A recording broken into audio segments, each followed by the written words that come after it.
Karena saya belajar hadis, dalam ilmu hadis tidak diterima riwayat kecuali ketemu fisik. Tapi ini ketemu rohani. Terjawab pertanyaan kedua. Jadi suatu saat ada orang aliran sesat datang kepada saya. Dia mengaku imamnya adalah Imam Mahdi. Hari Jumat, saya kemudian sebelum sholat, saya sholawat mengadu kepada Rasulullah. Kenapa saya gelisah? Gelisahnya bukan main. Saya nggak pernah segelisah itu. Dulu punya masalah apa saja tidak ada gelisah. Ini gelisahnya bukan main. Sebelum Jumatan, saya kemudian menyapa Rasulullah. Allahumma salli ala Sayyidina Muhammad. Assalamualaikum ya Rasulullah. Assalamualaikum ya Habibullah. Assalamualaikum ya Sayyidi ya Rasulullah. Begitu terus saya baca. Wahai Rasulullah, wahai Rasulullah, syafaatkan aku, syafaatkan kolbuku, syafaatkan pikiranku, badanku. Kenapa ini gelisah? Tiba-tiba Allah masukkan saya ke alam yang bukan alam ini. Disebut tidur bukan tidur, disebut jaga bukan jaga. Ya, jadi ini bukan bagian ahli hadis. Ini bagian ahli rohani. Di saat itu seakan-akan beliau berkalam. Bacalah assalamu alayka atau assalatu wassalamu alayka ya abati ya Rasulullah. Pas mau azan saya sadar lagi. Terbangun lagi. Maka benarlah kata Nabi, man ra'ani fil manam fasayaran yaqzah. Siapa yang bermimpi ketemu aku akan bertemu aku dalam keadaan jaga. Disebut jaga mimpi, disebut mimpi kok terasa jaga. Ya. Alhamdulillahirabbil alamin. Tapi ingat, saya bukan orang suci. Kan tadi tanya ya, saya sebenarnya malu menceritakan ini. Ya. Nanti ada orang hasad bilang, Ustaz, gak boleh cerita mimpi. Mana dalilnya? Mana dalil gak boleh cerita mimpi? Gak ada dalilnya. Tapi jangan terlalu berlebihan dengan mimpi. Biasa aja, ya. Orang mimpi belum tentu dia wali. Sebagaimana yang tidak mimpi belum tentu tidak wali. Ya. Paham? Jadi mimpi itu terjemahan dari alam sadar. Kita ini punya kesadaran alam bawah sadar. Dia sadar tapi di alam bawah sadar. Ini ternyata maksud kalam Nabi. Bainama ana naimun wal yaqazah. Antara aku tidur dan bangun.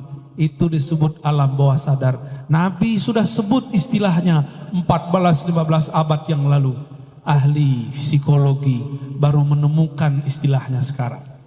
Mereka sebut trans. Tapi mereka pun bingung trans itu apa. Karena trans yang mereka tahu cuma Trans Jakarta, Pontianak, Singkawang. Allahumma salli ala Sayyidina Muhammad. Baiklah, penanya berikutnya kita bagi sesi dulu. Silakan.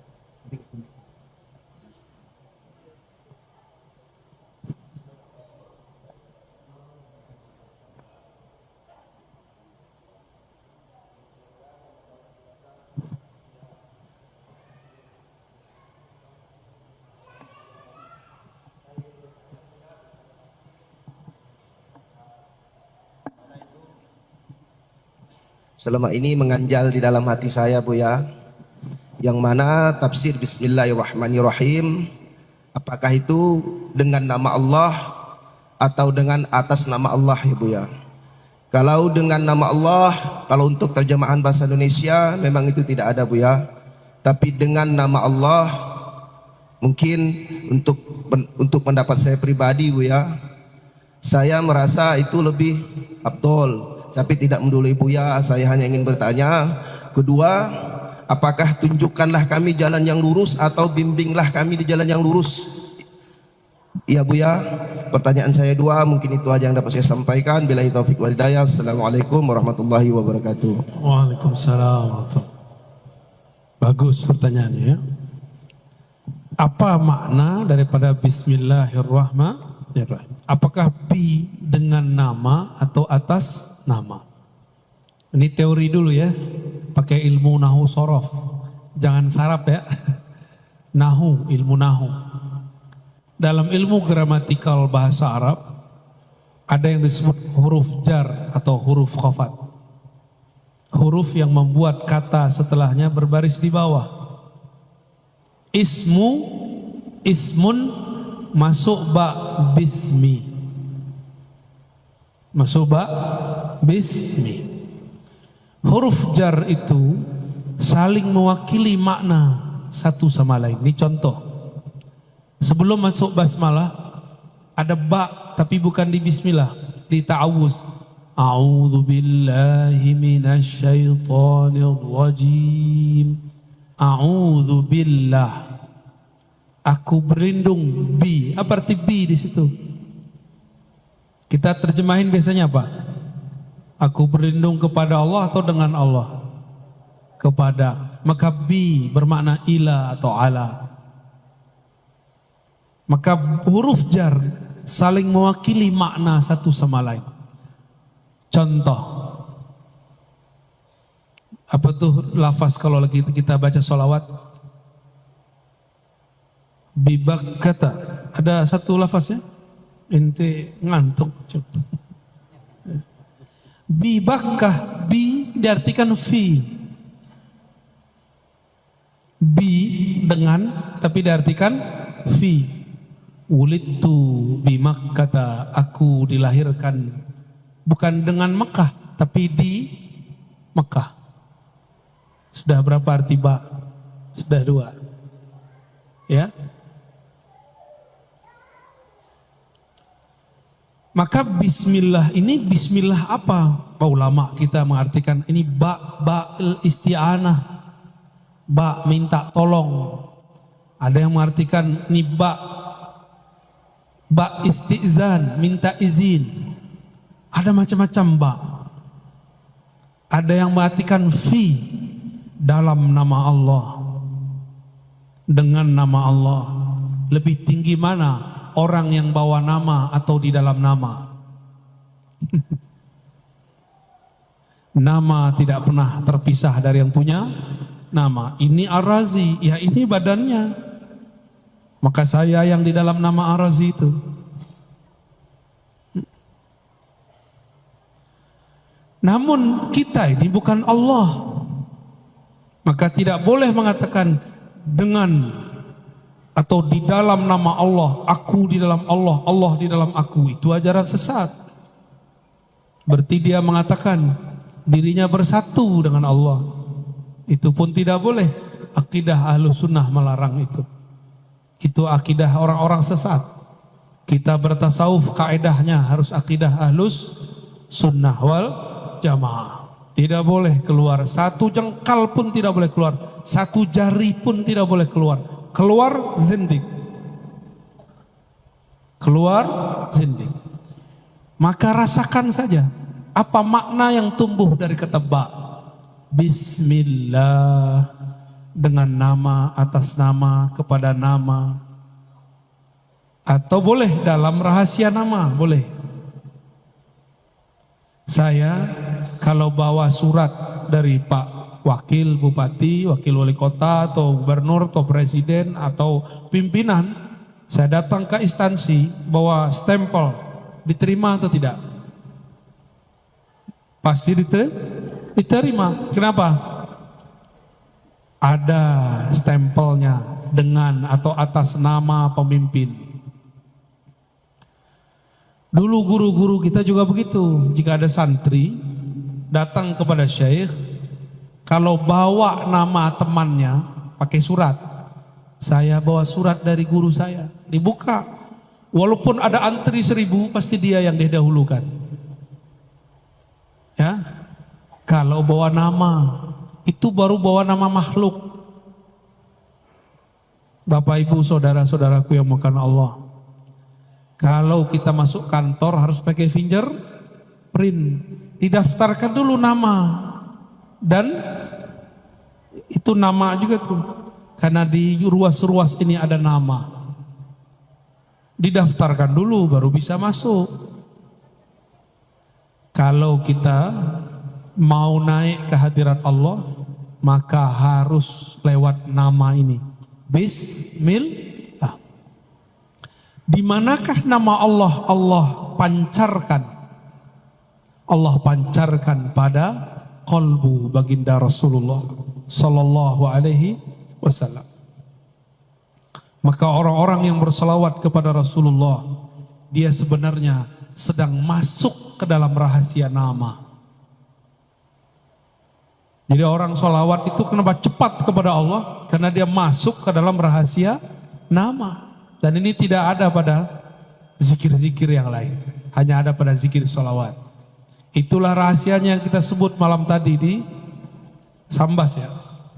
Ya. Di surat Taubah basmalahnya diakhirkan. Wabil mu'minina raufur rahim.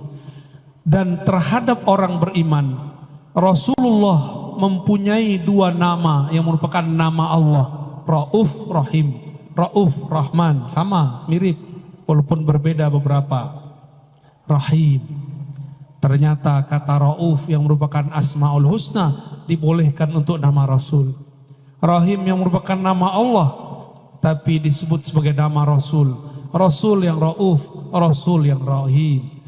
Maka Allah menyayangi makhluk lewat Rasulullah. Maka siapa yang berselawat kepada Rasulullah, dia telah masuk ke dalam rahasia nama-nama Allah. Inilah rahasianya kenapa sholat jadi sah ketika kita Bismillah.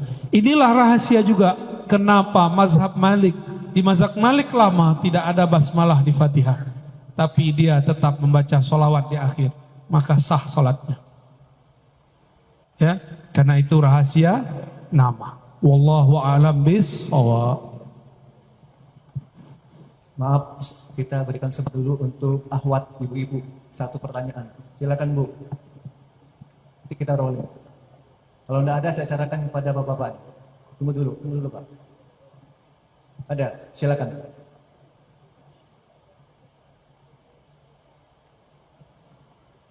Cek.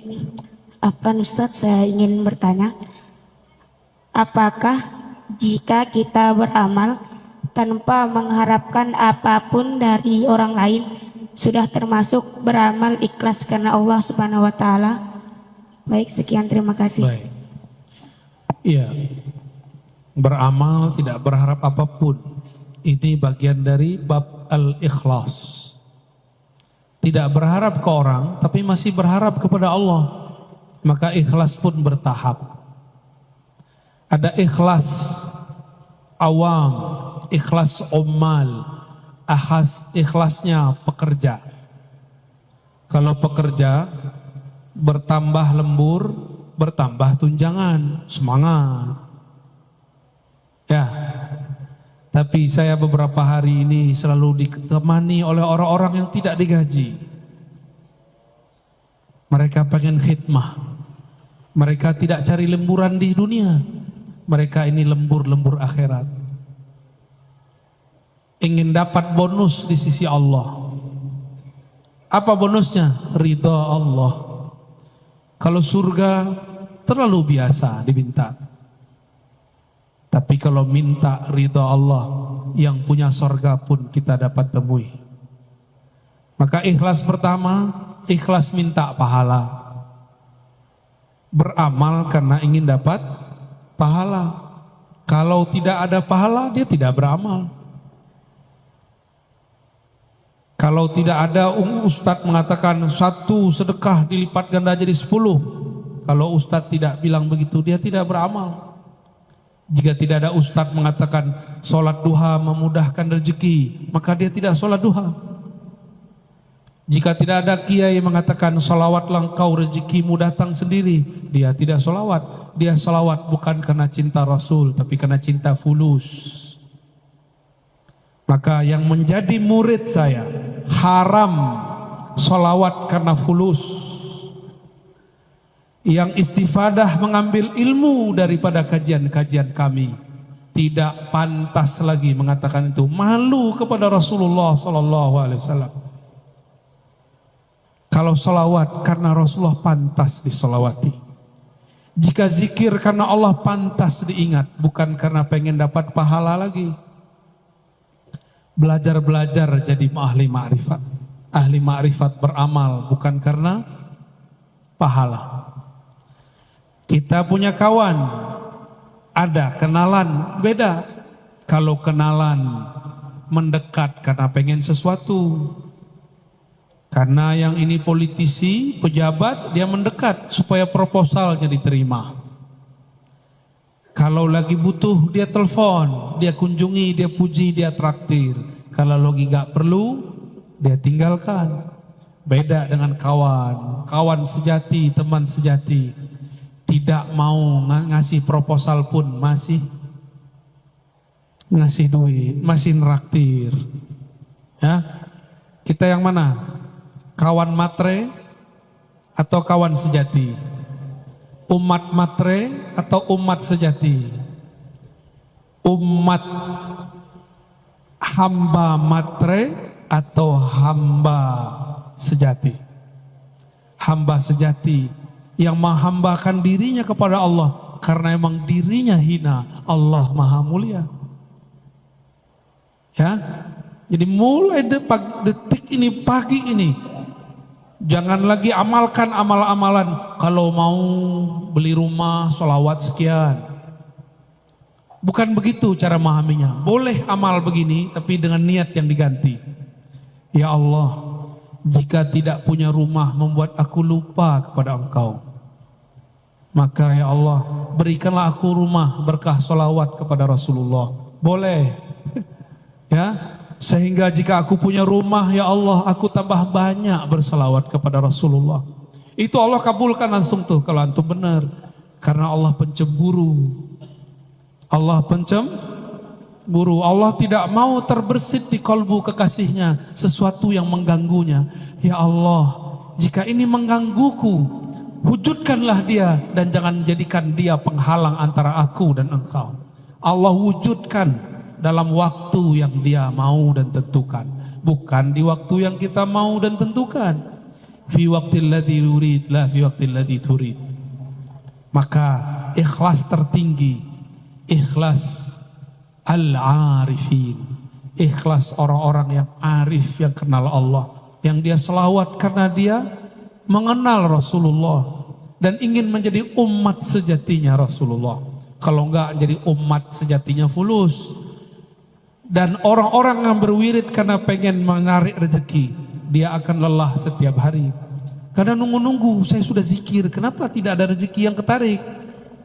Ya, yang paling lucu datang ke seorang ustadz plus dukun, uskun. Kata si ustadz, baca ini rezekimu lancar. Tapi ustadznya rezekinya mandek. Datang ke ahli zikir, ngasih sholawat supaya engkau punya mobil, dia enggak punya mobil. Main-main namanya itu ya.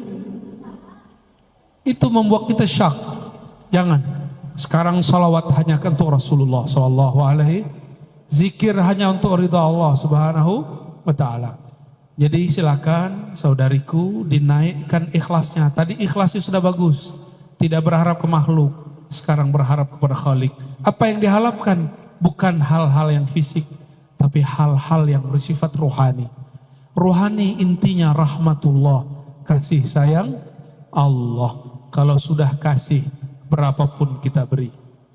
Ya, Allahu a'lam bissawab. Oke, berikutnya. Oke, dari tadi ini nunggu. Silakan. Satu pertanyaan aja Pak ya, biar bisa berbagi yang lain. Assalamualaikum warahmatullahi wabarakatuh. Saya mau nanya Buya, karena saya salah satu penggemar dari YouTube-nya Buya. Yang saya akan tanyakan, mohon diterangkan hubungan antara jasad, kolbu, kuat, dan sir. Itu aja Buya. Assalamualaikum warahmatullahi wabarakatuh. Assalamualaikum warahmatullahi wabarakatuh. Jasad ini perangkat, yang mengendalikan adalah raja. Rajanya kolbu. si raja ini di dalam struktur dia memerintah, ada lagi rajanya. Ada raja di atas raja. Itulah fuad. Si fuad inilah yang menggerakkan, memutuskan. Kamu begini, kamu begitu. Kolbu itu berubah-ubah. Sumyal qalbu litaqallubih. Disebut kolbu karena dia berubah-ubah. Tapi kalau sudah menjadi fuad, dia punya pendirian. Dia punya pendirian, ya. Dia punya yang disebut dalam bahasa Arab mauquf atau mauqif, tempat dia berpendirian. Wala taqafu ma laysa laka bihi ilm. Jangan engkau berwukuf, berpendirian terhadap yang engkau tidak punya ilmunya. Maka ilmu itu ada di fuad, karena inna sam'a wal basara wal fuada, sesungguhnya sama, basar, fuad semuanya akan ditanya, diminta pertanggungjawaban, mas'ula, ditanya oleh Allah Subhanahu wa taala. Jadi fuad ini yang membuat keputusan di dalam kolbu. Tapi si fuad bisa memutuskan karena ada otaknya. Otaknya fuad, otak dari otaknya kolbu disebut lub. Lub itu inti. Berarti apa? Inti. Maka orang-orang yang mempunyai spirit ini disebut ulul albab. Dan ini lebih tinggi dari profesor, lebih tinggi dari filsuf. Dia berbicara jauh ke depan. Maka mereka bisa memprediksi kalam-kalamnya karena dia berbicara dengan lub. Kata-katanya berlaku sampai beberapa abad ke depan. Seperti imam-imam mazhab yang 4. Mereka berfatwa sesuatu yang baru cocok untuk zaman ini. Contoh, Imam Abu Hanifah mengatakan zakat fitrah boleh dengan yang senilai dengan beras atau gandum, makanan pokok. Coba saya tanya Bapak Ibu nih, dikasih beras, dikasih fulus, pilih mana? Jujur, dikasih beras apa fulus? Matre semua ya. Ibu-ibu dikasih beras, dikasih duit, pilih mana? Hah? Enggak, ibu-ibu jawabnya lain. Yang ngasih beras aja lah. Suami maksudnya. Itu kalam dikalamkan abad kedua. Tahun 130 beliau berfatwa begitu, tahun 150 dibid'ahkan orang. Tapi di tahun 2000 hampir semua kiai ulama membolehkan bayar zakat fitrah dengan duit, bahkan yang senilai dengan duit, pakai pencet-pencet. Apa tuh namanya? Dijikir digital. Bid'ah beneran tuh. Ya, itu yang ngomong Imam Abu Hanifah. Abad kedua dia berbicara, 12 abad setelahnya baru terang benderang. Dia berbicara dengan lubnya. Lain dengan Imam Syafi'i. Imam Syafi'i berbicara dengan ruhnya. Kata beliau, wajib baca Fatihah dalam sholat. Mau imam mau makmum, karena munajat kepada Allah tidak dapat diwakilkan. Jadi Allah kasih anugerah lub kepada Abu Hanifah, agunah ruh kepada Imam Syafi'i, ma'rifatur ruh. Semuanya dapat ilmu ini, tapi yang mereka sampaikan ini beda-beda ilmu. Udah gitu ya, terjawab. Alhamdulillah. Alhamdulillah. Oke, Ustaz dari tadi nih, silakan.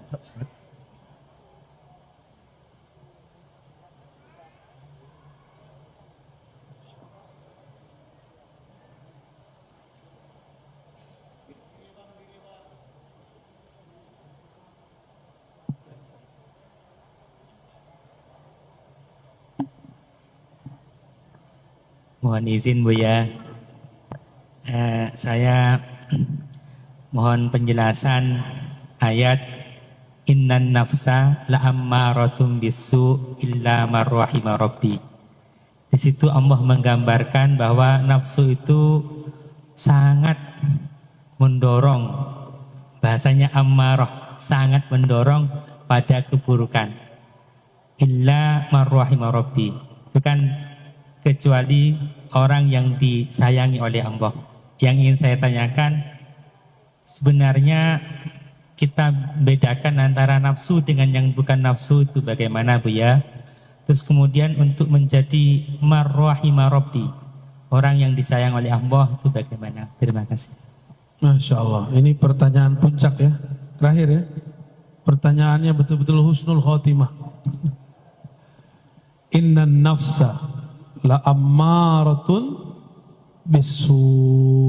Panjang itu, bisu. Karena emang su itu panjang.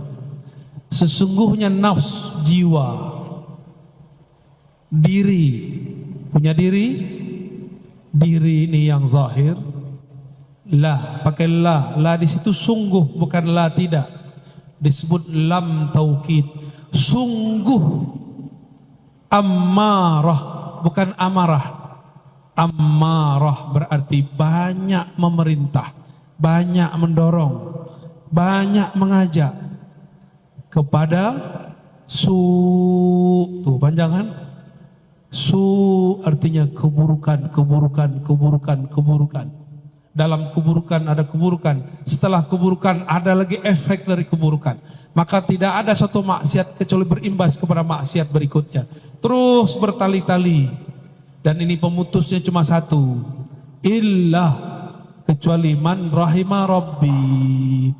Kecuali yang disayangi oleh Allah. Rahmat Allah turunnya ke dalam kolbu. Saat seseorang anak kecil wafat, keluarga Rasulullah, cucunya wafat, Nabi menangis. Sahabat bertanya, jadi sahabat ini dulu kaku-kaku awalnya. Nabi lah yang melembutkan kolbu mereka. Kata sahabat ini, ya Rasulullah, apa-apa nih, kenapa engkau nangis? Ini namanya, niyaha. Apa itu niyaha? Meratap. Lalu Nabi mengatakan, lah bukan, ini rahmatun. Itu rahmat kasih sayang. Wada Allah telah takkan, tempatkan, masukkan, titipkan, pancarkan fi qulubi man syaa min ibadih, di kolbu-kolbu yang dia kehendaki. Kau tidak dapat, aku dapat, maksud Rasulullah. Rasulullah itu rahmatan lil, maka ujung rambut sampai ujung kakinya rahmat. Karena dari kolbunya ada rahmatullah. Maka Rasulullah itu nama lainnya rahmatan lil, itu zahir, batinnya rahmatullah. Zahirnya rahmatan lil, batinnya rahmatullah. Jadi rahmat Allah itu nama Nabi. Allah berkalam ke surga, wahai surga, biki arhamu ibadi. Dengan engkau aku menyayangi makhluk-makhlukku. Dan surga hanya dibuka dengan jari-jari Rasulullah, fingerprintnya Rasulullah. Nabi taruh tangannya, terbukalah 8 pintu surga. Terbukalah semuanya. Jadi bapak ibu ini beramal mau 1000 kali lipat, 1.000.000 kali lipat. Tapi kalau tidak sholawat tidak dibuka. Gak syahadat kepada Rasul gak dibuka. Karena surga hakiki ada di kolbu Rasulullah. Baiti jan. Bait di situ bukan rumah fisik. Bait itu kolbu. Baiti jannati. Kolbuku itulah surgaku. Maka kalau ingin mensurgakan rumah, bukan dengan mengarab-arabkan isi rumah. Welcome diganti. Ahlan bikum. Ahlan wa sahlan. Marhaban. Itu bahasa Arab. Taruh bahasa Arab itu di kolbu. Taruh maknanya di dalam kolbu. Maka di kolbumu ada rahmatullah. Hanya orang-orang yang di kolbunya ada cinta kepada Allah dan Rasulullah, ada nur rahmah, maka pasti dia sayang hatta kepada musuh-musuhnya.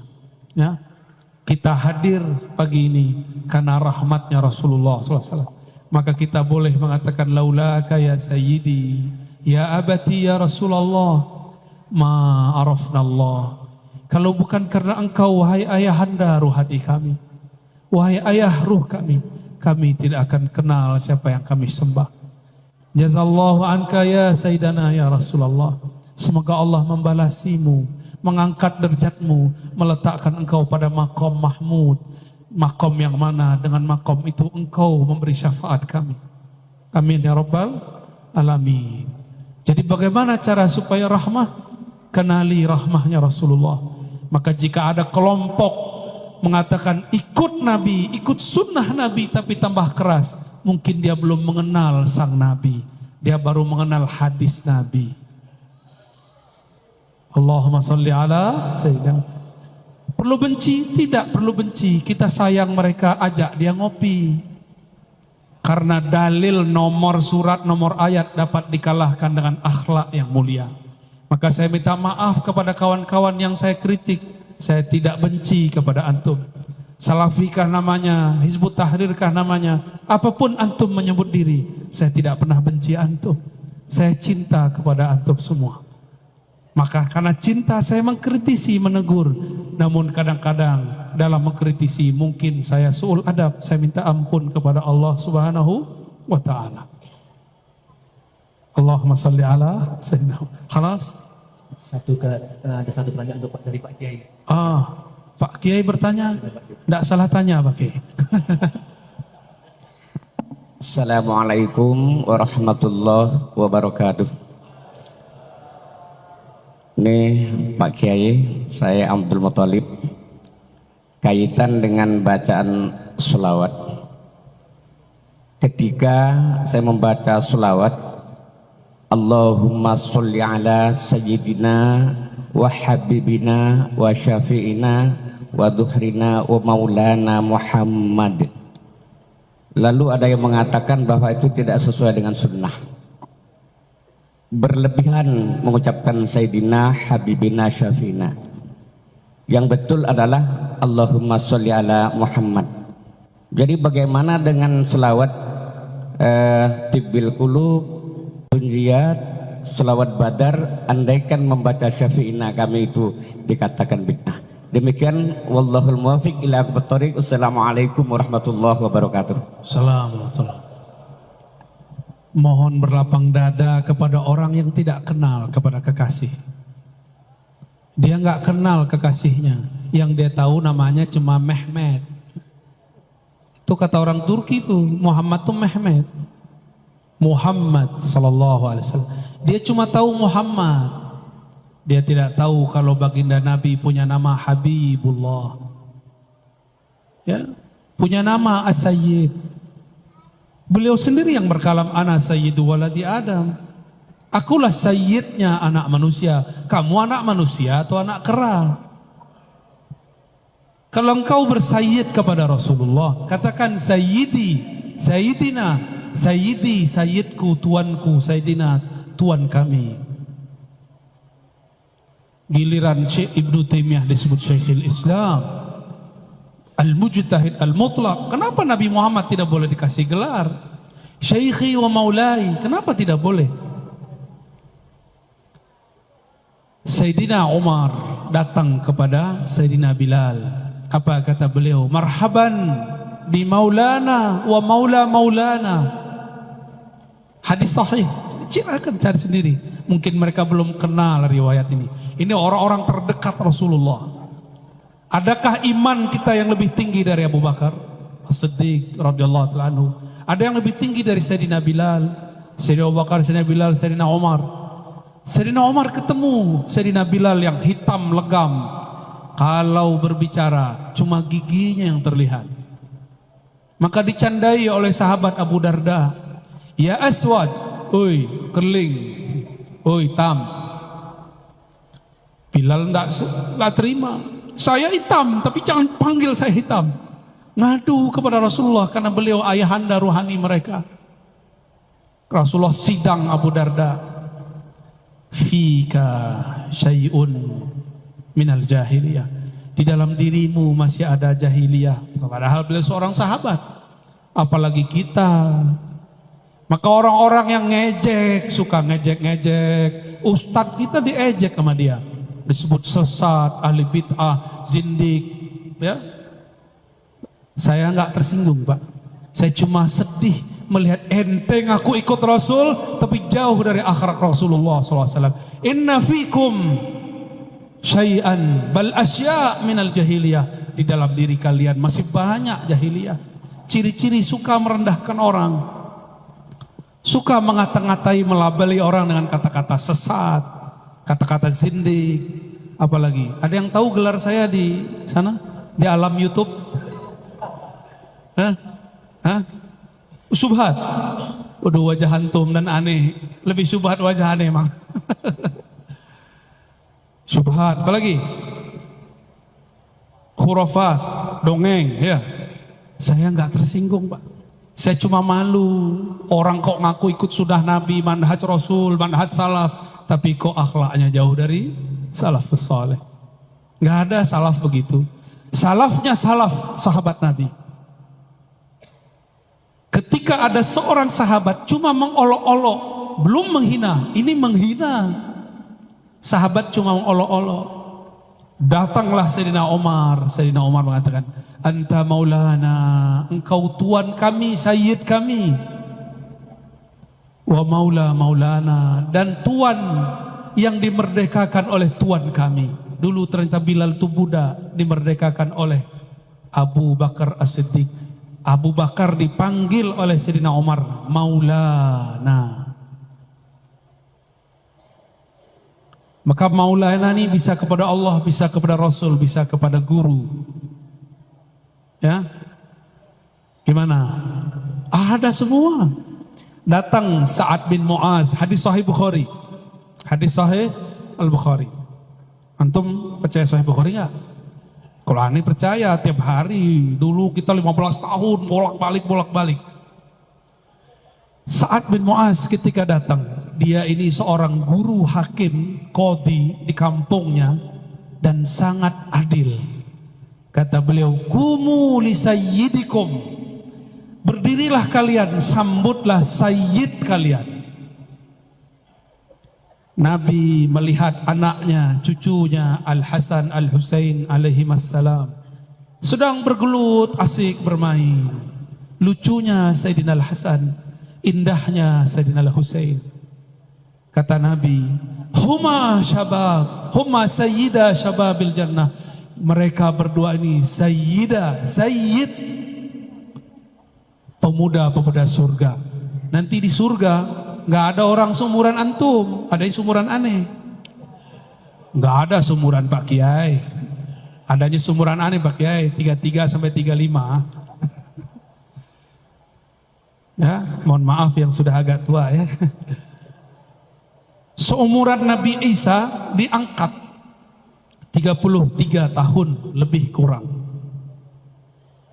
Seumuran itu umur puncak orang mulai menapaki jalan spiritual rohani. Baru nanti kematangannya sampai di umur 40 secara fisik. Tapi Nabi Isa sudah 40 di umur 30-nya. Maka jangan tertipu oleh angka-angka. Angka itu cuma hitungan badan. Angka sejati adalah kedekatan engkau kepada Allah Subhanahu wa ta'ala. Jika Sayyidina Al-Hasan Husain disayyidkan Nabi, Sa'ad bin Mu'az disayyidkan Nabi, Sayyidina Bilal seorang budak azan disayyidkan Nabi, Abu Bakar disayyidkan oleh sahabat-sahabat, maka Nabi Muhammad Sayyidus Sadah, Sayyidul Habaib, Sayyiduna, Sayyidul Alamin, penghulu alam semesta.